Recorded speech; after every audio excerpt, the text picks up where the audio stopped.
Salam hörmətli izləyicilər. Fırlanma cisimləri ilə bağlı video dərslərimizi davam etdiririk. Bu ikinci video dərsimizdir və bu video dərsdə fırlanma cisimlərindən olan konus haqqında danışacağıq.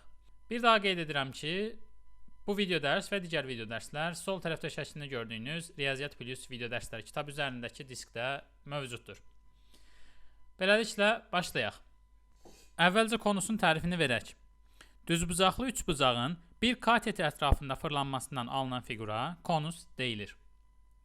Gördüyünüz kimi, hal-hazırda ekranda düzbucaqlı üçbucağın AO kateti ətrafında fırlanmasından əmələ gələn fiqur əks etdirilib və bu fiqur konus adlanır. Düzbucaqlı üçbucağın AO kateti konusun hündürlüyünü, OS kateti isə konusun oturacağının radiusunu əmələ gətirir. İndi konusla bağlı düsturları nəzərdən keçirək.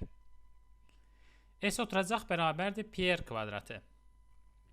Silindir kimi konusun da oturacağı dairədir. Ona görə də konusun oturacağının sahəsi S bərabərdir pi r kvadratı düsturu ilə hesablanır. Yan səthinin sahəsi.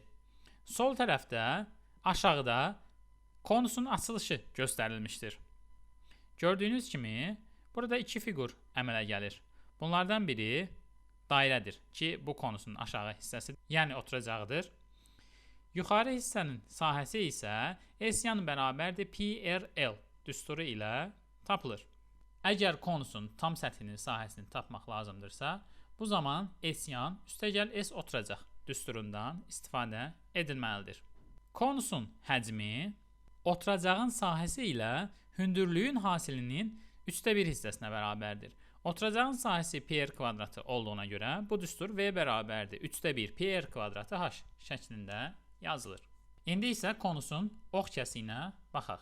Gördüyünüz kimi konusun ox kəsiyi üçbucaqdır. Bu üçbucağın oturacağı 2r, yəni diametrə bərabərdir. Hündürlüyü isə h-a bərabərdir. Üçbucağın sahə düsturu 2/1 AH olduğuna görə 2/1 vurulsun 2R vurulsun H düsturu bizə S ox kəsiyi bərabərdir R vurulsun H düsturunu verir. Beləliklə, bu video dərsimizdə də konusun 3 ölçülü görüntüsünə nəzər saldıq və eyni zamanda bəzi əsas düsturları nəzərdən keçirmiş olduq. Təbii ki, konus haqqında daha ətraflı məlumat Riyaziyyat Plus video dərslər kitabında mövcuddur.